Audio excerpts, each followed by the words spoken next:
இந்திய ஜனநாயக மீட்பு இயக்கத்தின் சார்பாக உங்கள் அனைவரையும் இந்த மாலை நேரத்தில் வருக வருக என வரவேற்கிறோம்.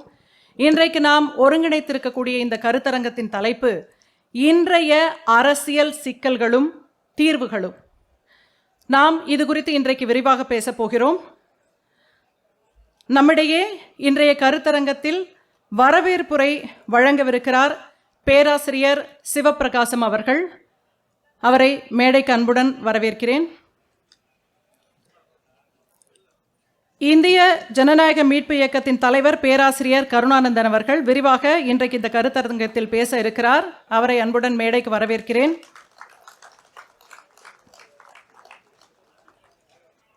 இந்திய ஜனநாயக மீட்பு இயக்கத்தின் ஒருங்கிணைப்பாளர் டாக்டர் பொன்ராஜ் அவர்களையும் மேடைக்கு அன்புடன் வரவேற்கிறேன்.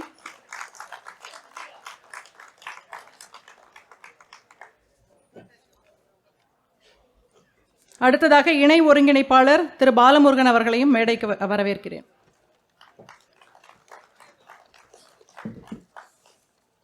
இன்றைக்கு நம்முடைய கருத்தரங்கத்தை சிறப்பாக நமக்காக அமைத்து கொடுத்திருக்கின்ற, பல்வேறு ஏற்பாடுகளை செய்து கொடுத்திருக்கின்ற மாண்புமிகு மக்கள் நல்வாழ்வுத்துறை அமைச்சர் மா சுப்பிரமணியன் அவர்களுக்கு எங்களுடைய வரவேற்பும் நன்றியும். எந்த ஒரு நிகழ்ச்சியாக இருந்தாலும் மிகவும் அருமையாக ஏற்பாடு செய்யக்கூடியவர். நான் கலைஞர் தொலைக்காட்சியில் பணியாற்றும் காலத்திலேயே அவருடைய விழா ஒருங்கிணைப்பு என்றால் அத்தனை அற்புதமாக இருக்கும். ஆரம்பம் முதல் முடிவு வரை அத்தனை அழகாக அதை ஒருங்கிணைப்பார். அவருக்கு சிறப்பான நன்றிகள். கருத்தரங்கின் முதல் நிகழ்வாக வரவேற்புரையை பேராசிரியர் சிவப்பிரகாசம் அவர்கள் நிகழ்த்துவார்.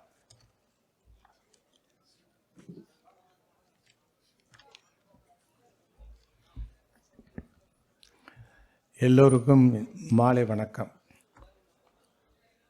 இந்த மேடையில் நின்று உங்களை எல்லாம் வரவேற்பதில் மற்றற்ற மகிழ்ச்சி அடைகிறேன். இந்த வாய்ப்பு எனக்கு கிடைத்ததற்கு முதற் காரணம் IRDM அப்படி என்பது இந்திய ஜனநாயக மீட்பு இயக்கத்தின் சார்பாக. இன்று நம் அனைவருக்கும் முன்னே உள்ள ஒரு கேள்வி, ரிசர்ச்சில் என்ன சொல்லுவாங்க அப்படின்னு சொன்னால், ரிசர்ச் கொஸ்டின் அப்படிங்கிறது எதை நோக்கி எந்த கேள்விக்கு பதிலை காண விளைகின்றாய் என்பதுதான் இங்கு உள்ளது. இங்கு எங்களுடைய அமைப்பு, அந்த அமைப்பின் பேர் ஜனநாயக மீட்பு இயக்கம்.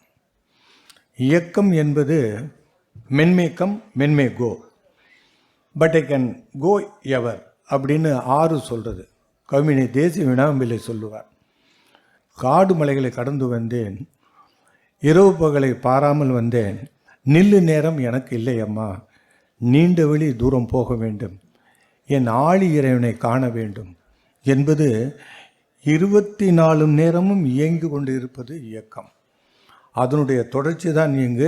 இதற்கு பின்பு இயங்கியவர் தான் நம்ம மக்கள் நல அமைச்சர் மா சுப்பிரமணியன் அவர்கள். அவருக்கு எங்களுடைய இயக்கத்தின் சார்பாக நெஞ்சார்ந்த நன்றியை தெரிவித்துக் கொள்கிறேன். இன்றைய காலகட்டத்தில் ஒரு கூட்டத்தை அமைக்க வேண்டும், அதை நடத்த வேண்டும் என்ப ஆங்கிலத்தில் ஹர்குலியன் டாஸ்க். அது சாதாரண நிலைச்சல்ல. ஏதோ இங்கே வருகிறோம் போகிறோம் என்றால் இதற்கு பின்பு எவ்வளோ உழைப்பு இருக்குன்னு அதை தான் நான் பார்க்குறேன். இன்றைக்கி நாங்கள் எங்களுடைய இயக்கத்தினுடைய ஜனநாயக மீட்பு ரிடம்ஷன், அது கூட உதயகுமார் அவர்கள் பிடிவாதான் ரிடம்ஷன் மீட்பு அப்படி என்பது அந்த ஆங்கில சொல் ரிடம்ஷன் இருக்க வேண்டும் என்று சொன்னார். அப்போ ஜனநாயக மீட்பு இயக்கம் என்பது இன்று அப்ரோப்ரியேட் ஆகிவிட்டது. Most relevant, talk of the day, want of the hour இன்றைக்கி வந்துடுச்சு. இன்று 100 ஆண்டுகளை கடந்துட்டோம். 1925 தந்தை பெரியார் அவர்கள் சுயமரியாதை என்று ஆரம்பித்தார்.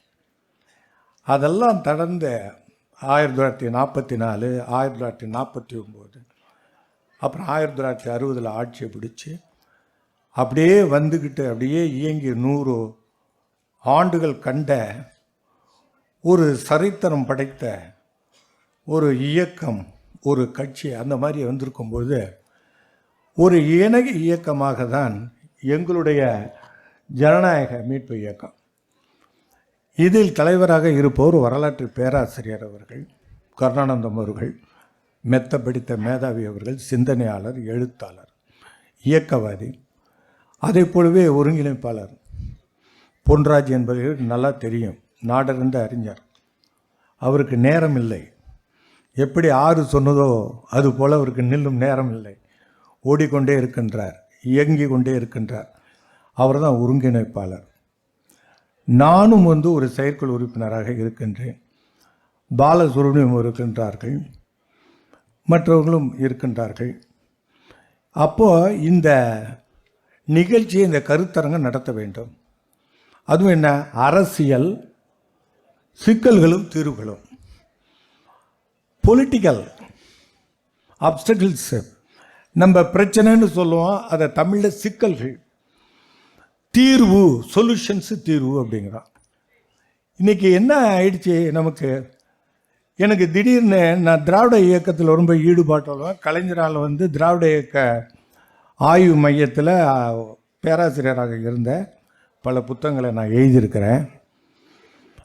அது எனக்கு என்ன பட்டுது அப்படின்னா, அண்ணாவை தான் நான் நினைப்பேன் அடிக்கடி. அண்ணா சொல்லும்போது என்ன சொல்லுவார் அப்படின்னா, அது மாவோசின் சொன்னது, 20ஆம் நூற்றாண்டின் ஈடு இணையற்ற மாபெரும் புரட்சியாளர் மாசேத்துங். அவன் சீனத்தை கண்டுபிடித்தான். சீனம் இன்னைக்கு என்ன ஆயிடுச்சு, 1978க்கு பிறகு தான் ஒரு பெரிய சக்தியாக வளர்ந்தது. இன்று அமெரிக்காவைக்கு சவால் விடுறான். என்ன சொல்கிறான் அப்படின்னா, அது சோசியலிஸ்ட் டெமோக்ரஸி, நீ கேபிட்டலிஸ்ட் டெமோக்ரஸி. என்ன சொல்கிறான் அப்படின்னா, அந்த புரட்சி 1949 நடக்கும்போது மாசேத்துங் சொன்ன கொட்டேஷன் திருப்பி ரிப்பீட் பண்ணுறார் ஜி ஜின்பிங். என்ன சொல்கிறான், we shall fight to the finish.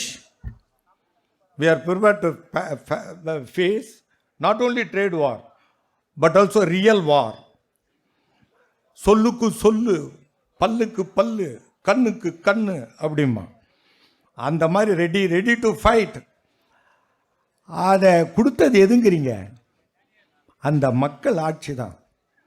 அண்ணா சொல்லும்போது நான் முதலே குறிப்பிட்டேன், go to the people, move with them, learn from them, guide them and lead them. அண்ணாவுடைய இந்த சொல்லை ஒவ்வொரு தொண்டனும் மறந்து விடக்கூடாது. எந்த பதவி எது வந்தாலும் you must remain unaffected. You are basically a man. Shakespeare சொல்லுவார், he is a man through and through. அவன் மனிதன். அழும்போது அழுவான், சிரிக்கும்போது சிரிப்பான், வெற்றியை கண்டும் பெரிய பெருமிதம் பட மாட்டான், ஆணவம் இருக்க மாட்டான், தோல்வி கொண்டும் தொழ மாட்டான். இதை கலைஞரிடமும் பார்க்கலாம்.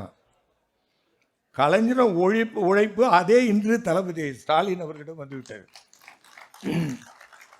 எனக்கு ரொம்ப ஆச்சரியம். இந்த டெமோக்ரஸிங்கும் போது என்ன, சுப்ரீம் கோர்ட் தீர்ப்பு என்பது நெவர் பிஃபோர் நெவர் எகெயின், இதற்கு முன்பு இல்லை, இப்படி வாங்கப்பட்டது. இது சாதாரண மாபெரும் தலைவரிலிருந்து சாதிக்கக்கூடியதை தன்னுடைய கடும் உழைப்பால், அமைதியால், ஒற்றுமையாக தந்தை பெரியார் கண்ட இயக்கத்தை, அண்ணா கண்ட இயக்கத்தை வைத்துக்கொண்டு இன்று என்ன செய்து விட்டார், இந்திய வரலாற்றையே புரட்டி போட்டார். பெரியாரை பற்றி அண்ணா இன்னொன்று சொல்லுவார், என்ன சொன்ன, he is a turning point, he is a new chapter, he is epoch making. வரலாற்றில் அவர் ஒரு அத்தியாயம் பெரியார், அவர் ஒரு திருப்புமுனை, அவர் ஒரு யுக புரட்சியாளர் அப்படி என்று சொன்னார். அது இன்று நடந்து விட்டது. நம்மள்கிட்ட என்னன்னா அதனுடைய அவேர்னஸ் தெரியவில்லை. அண்ணா காலத்தில் இருந்ததை விட இப்பொழுது என்ன ஆயிடுச்சுன்னா, படித்தர சென்சிட்டிவிட்டி இல்லை, சூடு சொரணம்பம்ல அது குறைஞ்சு போச்சு.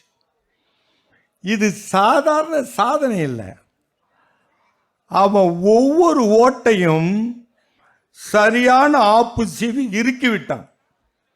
இனிமேல் காற்றும் வராது, நீரும் கசியாது, அப்படி கொடுத்தான். ஆனால் அதையும் ஏதாவது செய்யலாமா, ஆர்டினன்ஸ் கொண்டு வரலாமா என்று கோண புத்தி குறுக்கு புத்திகள் யோசிக்கின்றன. அந்த இடத்தில் தான் ஜனநாயகத்தினுடைய ஒற்றுமை போராட்டம் அப்படின்னு. நீங்கள் நான் ஸ்பீக்கர், ரைட்டர், திங்கர். அதில் நான் என்ன பார்த்தேன் அப்படின்னா, கெட்டிஸ்பர்க் ஆரேஷன்னு சொல்லி அப்ராம் லிங்கன் தான் உலகம் முழுதும் கூட்டுவோம். அவர் பேசின பேச்சு என்னுடைய ஜேர்னலில் நான் போட்டிருக்கேன். ஒரு 4 சென்டென்ஸ் தான் இருக்கும். By the people, for the people, of the people. அவ்வளோதான். ரொம்ப வளவளா குளவன்னு பேசல. அந்த லிங்கன் அந்த ஜனநாயகம் பற்றி சொன்னால் இது மக்களுடையது. நீங்கள் பார்த்தீங்கன்னா 1950 ஜனவரி 26ஆம் நாள் அடல்ட் ஃப்ரான்ச்சைஸ், வயது வந்த அனைவருக்கும் 21 வயது வந்தவங்களுக்கு வாக்குரிமை உண்டுன்னு டிக்ளேர் பண்ணான். அது உண்மையிலே வாராது வந்த மாமணி, அதை நம்ம மறுக்க முடியாது. அதனால் அம்பேத்கர் சொல்லும்போது சொன்னார், one vote one value, but one man not one வேல்யூன்னு. இதுதான் இங்கே முக்கியம். அப்படியே கடலை சுருக்கி ஒரு கேப்சூலை கொடுக்குற மாதிரி அண்ணல் அம்பேத்கர் சொன்னார். ஜனநாயகத்தில் இருக்கு, உங்கள் ஓட்டும் என் ஓட்டும், குப்பனும் கருப்பனும் ஓட்டும் எல்லாம் ஒரே மதிப்பு தான், ஒரே மதிப்பு தான். ஆனால் மனிதன் அப்படி அல்ல, அடுக்காக அடுக்காக போய்கொண்டே இருக்கிறான். அவன் மனிதனா கூட மதிக்காத ஒரு நிலைமை இருக்கிறது. பார்க்கக்கூடாது, தொடக்கூடாது. இதை நேரு சொல்லும்போது என்ன எழுதுவேன்னா, டச் மீ நாட்டிசம், டச் மீ நாட்டிசம். என்ன தொடாத, தூரத்தில் போ, எட்டப்போ அப்படிங்கிறதுல. அப்போ தான் தந்தை பெரியார் போன்றவர்கள் என்ன தனியாக எடுத்தார், அம்பேத்கர் போன்றவர்கள் எடுத்தார்கள். ஈக்குவாலிட்டின்னு வச்சான். அது இல்லைன்னா டெமோக்ரஸி இல்லைன்னா, பொலிட்டிக்கல் டெமோக்ரஸி வந்துடுச்சு, எக்கனாமிக் டெமோக்ரஸி வரல, சோசியல் டெமோக்ரஸி வரல. அதை நோக்கி போகணும். அதை தான் ஜனநாயகம் மீச்சு. we have to call out, we have to execute. அது சாதாரணமாக வந்துடாதுங்க. Rome is not built in a day, ஒரே நாளில் வராது. பிரெஞ்சு ரெவல்யூஷன் 1798 வருது, தோல்வி அடைந்து விட்டது. 1857 இந்தியாவில் முதல் சுதந்திர போர் என்று சொல்லுவான். அதை பற்றி நான் ஒரு கட்டுரை எழுதும்போது என்ன, it is the first war of கம்யூனலிசம்னு எழுதினேன். நான் ஏதோ புதிதாக எழுதிட்டதா நினச்சி டெல்லியில் ஒரு பிஹெச்டிக்கு போயிருக்கும் போது வாய்ஸ் ஆஃப் த வீக்கில் கரோல் பாக்கில் பப்ளிஷ் ஆகிடுச்சு. நான் இங்கே பார்த்தா அதை தந்தை பெரியாரே முதல்ல சொல்லியிருக்கார். அப்போ தான் நினச்சேன், இவர் எவ்வளவு கடந்து இவர் சிந்திச்சிருக்கிறார் அப்படின்னு.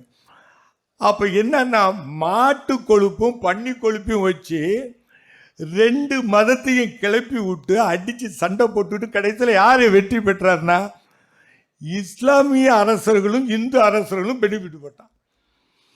யாரை வேண்டான்னு எல்லாம் சொன்னானுங்களோ, பகதூர் ஷா செகண்ட் முகல் லெவலில் கொண்டு போய் டெல்லி சக்கரவர்த்தி பாதுஷா, டெல்லி பாதுஷா அப்படின்னு கொண்டு போய் நிறுத்தினான்.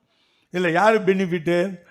1858 விக்டோரியா மகாராணி சாசனத்தில் என்ன சொன்னாங்க, நாங்கள் வாரிசு உரிமைக்கு கென்ஸா இல்லை, குழந்தை இல்லைன்னா அந்த ராஜ்யத்தை எங்கிடம் கொடுக்க வேண்டாம், நீங்களே வைத்துக் கொள்ளுங்கள், வாரிசு உரிமை உண்டுன்னு டிக்ளேர் பண்ணான். அப்போ என்ன ஆயிடுச்சுன்னா, ஜனநாயகத்தில் போராடும் பொழுது நம்மளுடைய குறிக்கோளை மனதில் வைத்து வெற்றி அடைகின்ற வகையில் வர வேண்டும்.